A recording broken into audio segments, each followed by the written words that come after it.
Cette baignoire est beaucoup trop lourde. On ne sait pas comment on va la descendre. Si quelqu'un la veut, vous pouvez venir la chercher.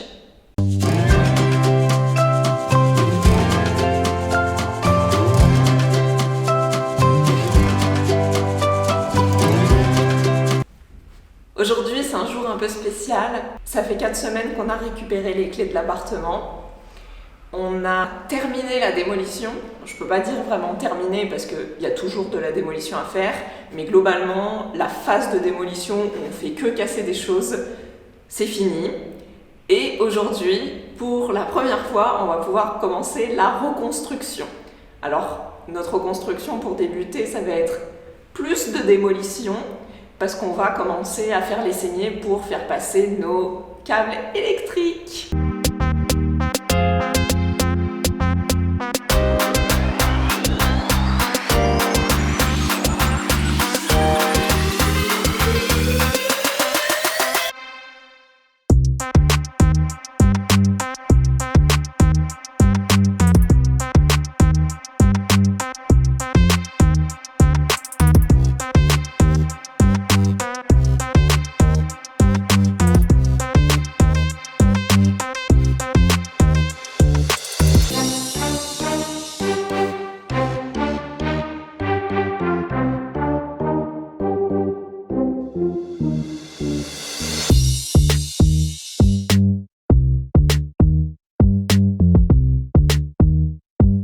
Pendant une semaine, j'ai joué avec le petit outil multifonction de Parkside qu'on a acheté à Lidl.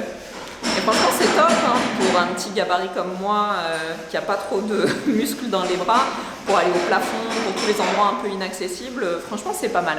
Après, je l'ai utilisé pour poncer la colle à carrelage qui est sur le mur de la cuisine.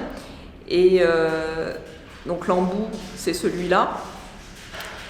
Ça marche, mais il faut vraiment pas être pressé, il faut vraiment prendre le temps. Je pense qu'on fait 1 cm² toutes les 10 minutes. Bon, j'exagère un peu, mais pas loin.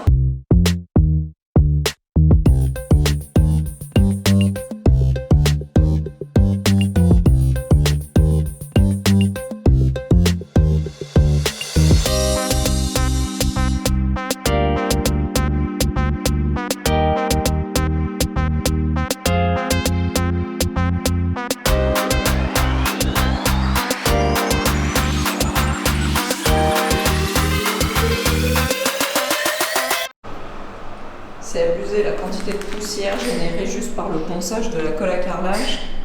On se croirait à la plage. J'ai déjà balayé 2 fois et il reste encore tout ça. J'ai rempli une dizaine de petits sacs avec que de la poussière à l'intérieur. C'est ouf. Mon père est venu nous aider cet après-midi sur le chantier. Et là, avec Stéphane, ils vont enlever le tableau électrique existant. C'est un tableau à l'ancienne avec des fusibles. Donc ils vont enlever ce tableau et le remplacer par un tableau de chantier. Ça sera un petit peu moins dangereux parce que là pour l'instant on ne sait pas quel fusible alimente quelle partie électrique de l'appartement, et il y a la moitié des endroits où on n'a plus d'électricité, l'autre moitié où on a de l'électricité mais on ne sait pas par où ça passe. Donc il faut qu'on finisse d'enlever les câbles qui passent au plafond.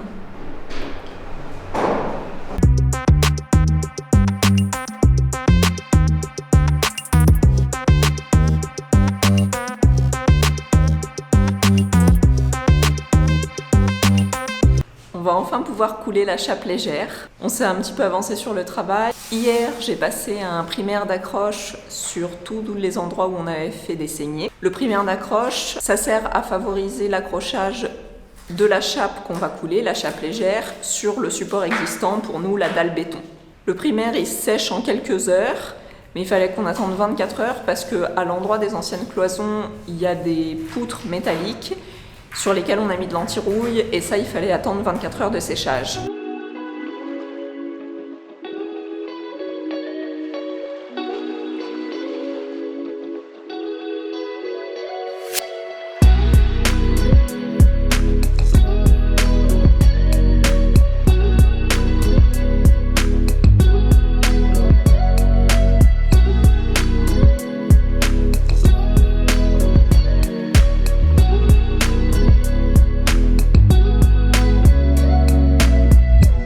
Stéphane a déjà collé toutes les bandes périphériques.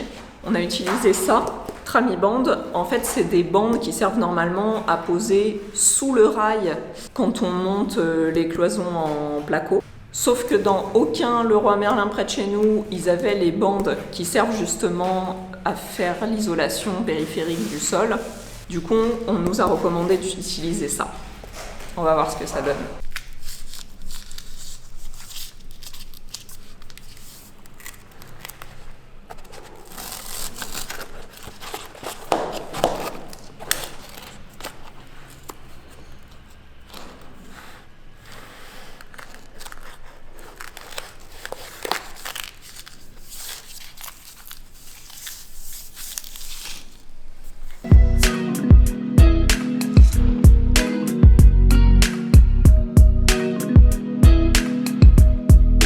Ça fait plusieurs jours qu'on a coulé notre chape.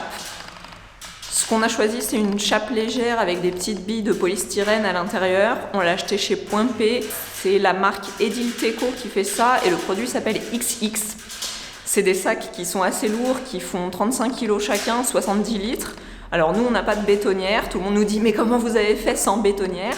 En fait, ce qu'on a fait, c'est qu'on a utilisé un grand seau et on a divisé le produit. Donc on a fait 20 litres par 20 litres de produit en mélangeant avec la quantité d'eau nécessaire. Et ça, c'est très bien fait.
Oh non, mais je suis pas contente. Il y a quelqu'un qui est venu marcher dans mon sol.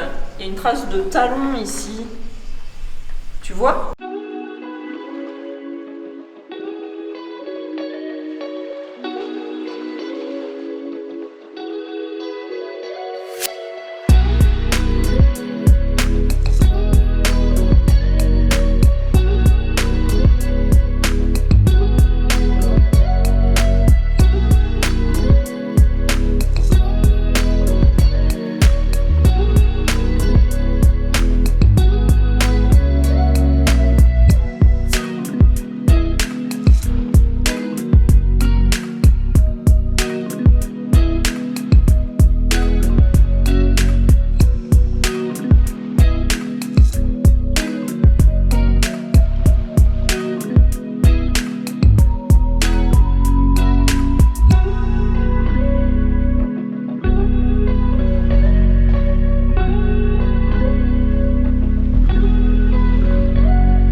La chape, maintenant, elle est sèche, on est assez content. Elle est bien droite, assez lisse. Sauf qu'on s'est renseigné et pour poser notre liège et notre parquet qu'on va coller, il vaut mieux faire un ragréage. Donc pour le ragréage, du coup, comme la chape est globalement à niveau, il faut qu'on ponce tous les endroits où on a fait la chape pour qu'il y ait un petit peu de dénivelé, pour qu'on ait la place de mettre le ragréage entre les deux et que le ragréage soit au niveau de notre sol. Pour poncer sur la grande partie de la chape, là où il y avait l'ancien conduit d'aération, je vais utiliser ma ponceuse Parkside, c'est la ponceuse 3 en 1, je l'utilise avec l'embout rond, comme si c'était une ponceuse excentrique, et avec des disques que j'ai achetés chez Leroy Merlin. C'est des disques où il y a plusieurs grains, 40, 80 et 120. Moi je vais utiliser celui de 40, le grain de 40, parce que ça ponce plus vite. Plus le chiffre est petit, et plus c'est abrasif, et plus ça ponce. Donc ça pour la grande partie. Et pour les endroits où on avait fait des petites rigoles, où c'est des plus petits endroits à poncer, j'utilise mon préféré, l'outil multifonction, Parkside aussi. Et dans la mallette, il y a plusieurs disques qui sont adaptés pour cette forme triangulaire. Et celui que j'utilise, c'est le disque de 60. En fait, c'est très facile à mettre. Il suffit de le coller dessus. Et voilà, je suis prête à poncer.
Tout ça, c'est la poussière générée par le ponçage de la chape. On a plusieurs petits tas comme ça. Donc la question c'est, est-ce qu'à votre avis, avec cette poudre, on peut recréer du mortier? Moi, je propose qu'on tente l'expérience.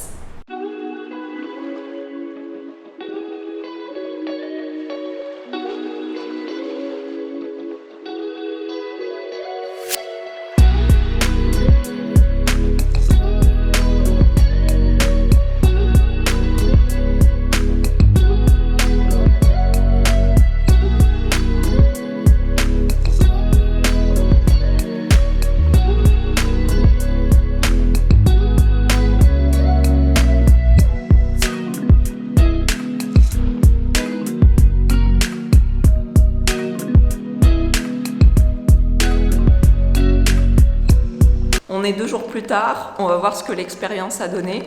Hier, on n'est pas venu sur le chantier, Stéphane avait besoin de reposer ses mains. Il a très mal aux mains en ce moment, je le soupçonne que ce soit un peu une excuse pour que je lui fasse des massages tous les soirs. Du coup, on en a profité pour aller chez Leroy Merlin, on avait plein de choses à acheter. On a pu acheter toutes nos portes, on sera livré le 31 décembre. C'est pas comme si on allait faire autre chose le 31 de toute façon. Et la super bonne nouvelle, c'est que la livraison, c'est à l'étage. Ça, c'est super cool. Du coup, on se dit qu'on va peut-être en profiter pour acheter chez eux nos plaques de BA13 et notre isolant aussi. Ça nous évitera, pareil, de les monter à l'étage. Si on avait su, on serait pas allé acheter les rails à point P, on se serait tout fait livrer directement. La deuxième super bonne nouvelle, c'est que, vous vous souvenez, on avait cette grosse baignoire à descendre et on savait pas comment on allait faire. On allait devoir la casser pour la descendre en petits morceaux. Finalement, j'avais mis une annonce sur Le Bon Coin pour donner les radiateurs en fonte.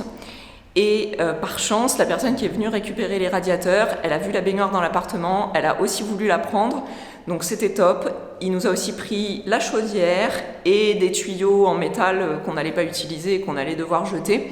C'est cool pour lui parce que ça lui permet de revendre le métal et de se faire un peu d'argent avec, et nous, ça nous évite de se fatiguer à descendre les trucs. On va voir le mortier ?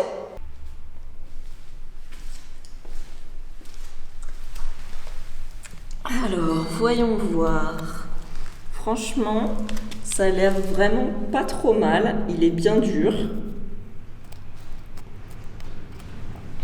Après, bien sûr, je m'étais un peu emballée sur l'eau. Je pense qu'il aurait séché plus vite si j'avais mis un petit peu moins d'eau. Mais en tout cas, là, il est bien sec. Donc, on va pouvoir nettoyer tout ce qui tient pas. Et puis le recouvrir avec une autre couche de mortier, du vrai cette fois. Comme ça, on va pouvoir compléter un peu ici avant de couler notre agréage.